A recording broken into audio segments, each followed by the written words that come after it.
আমরা যে হোটেলটায় আছি এটা হচ্ছে দেখো ক্যামেলিয়া, হোটেল ক্যামেলিয়া। আর এই ক্যামেলিয়ার পাশ থেকে যে গলিটা আছে এই গলিটা থেকে সোজা যেতে হবে, জাস্ট একটুখানি সোজা গিয়ে হোটেলটা আমরা পাবো। ঠিক আছে, আমাদের হোটেল। ক্যামেরাম্যানের দিকে আমাকে সো আমরা বেরিয়ে গেছি অলরেডি। এখন আমরা যাচ্ছি, আমাদের স্টেশন হচ্ছে শালিমার। ওখানে এখনো 4 জন রয়েছে, তাদের সাথে দেখা করে দিচ্ছি।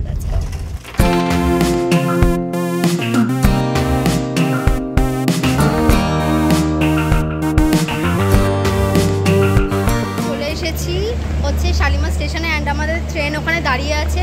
ওরা সবাই পিছনে ক্যাচ মারছে আর আমরা একটু গরম লাগছে বলে বাইরে ঘুরতে চলে এসেছি। আমাদের ট্রেন এখন হচ্ছে 6:55 থেকে স্টার্ট নাকি চলবে।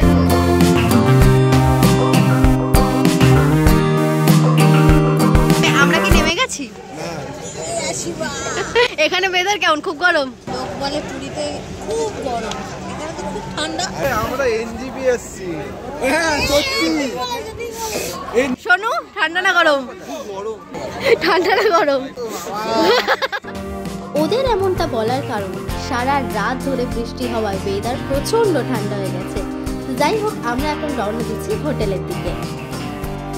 আমরা হোটেলে চলে এসেছি অ্যান্ড আমরা ফার্স্ট ঝামেলা শুরু করে দিয়েছি যে আমরা একটা প্রথমে রুম আমাদের দেওয়া হয়েছিল, দেন আমরা ওটাকে চেঞ্জ করে পাশের চলে যাই বাবা অন্য রুমে।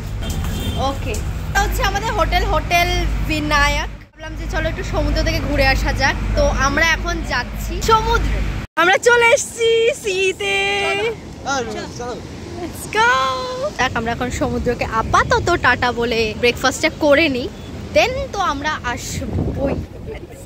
3 জনে বসেছি, সব ছেলেগুলো চলে গেছে ব্রেকফাস্ট করতে আর আমরাও ব্রেকফাস্টই করতে বসেছি। কালো হয়ে গেছে মনে হচ্ছে, কালো হয়ে গেছে। ওকে, আমারও ম্যাগি, বনু ম্যাগি নিয়েছে আর দিদি নিয়েছে কি নিয়েছি? ডিম টোস্ট। ওই যে সমুদ্র। তোমার কি ব্রেকফাস্ট হয়ে গেছে? এখন কি খাবে? গরম আছে মদন মোহন টাটকা, রাতে 12টার সময় মনে আছে সিঙ্গুড়া গরম পাবে খুব করে। এটা কি গো? না মদন মোহন। আচ্ছা, কত করে? 10 করে। রসগোল্লা, ঠান্ডা জিলিপি। মদন মোহন বউ আছে।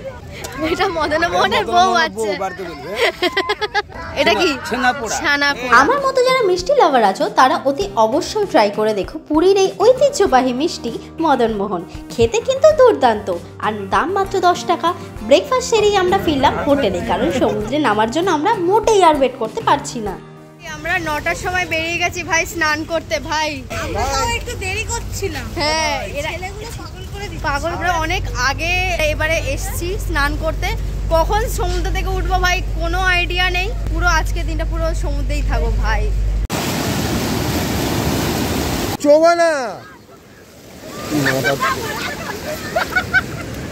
ভাই সাহাব, আমরা এখন বেরোচ্ছি হচ্ছে লাঞ্চের জন্য। আমরা স্নান টান করে একেবারে রেডি। বহুত রোদ, সানগ্লাস মাস্ট ক্যারি করতেই হবে। তো যাই দেখি রেস্টুরেন্টে কি কি খাওয়া যায়।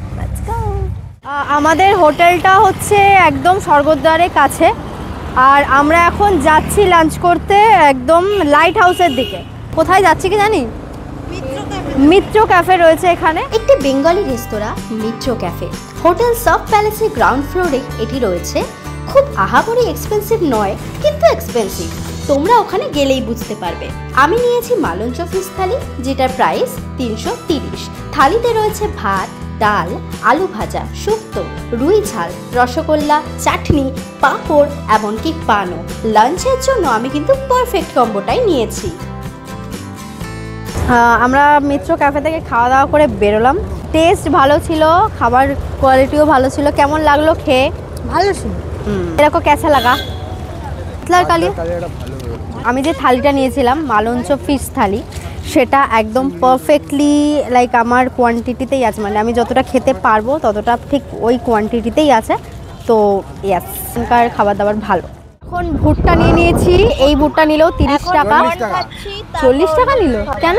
যাই হোক, 40 টাকার ভুট্টা নিয়েছে। আর কর্ন চাট নিলেও কিন্তু 40 টাকা। আমার চুলের অবস্থা খুব খারাপ, উড়ে যাচ্ছে। এখন আমি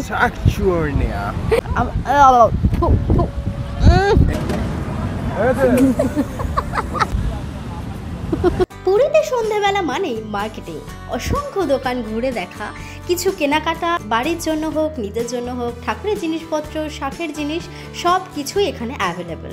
মার্কেটিং করতে করতে কখন রাত 9:30 বেজে গেছে বুঝিনি। চোখের নিমেষে প্রথম দিনটা শেষ। এবার নেক্সট ডেতে তোমাদের জন্য কি থাকছে এক ঝলক দেখে নিলে মন্দ কি।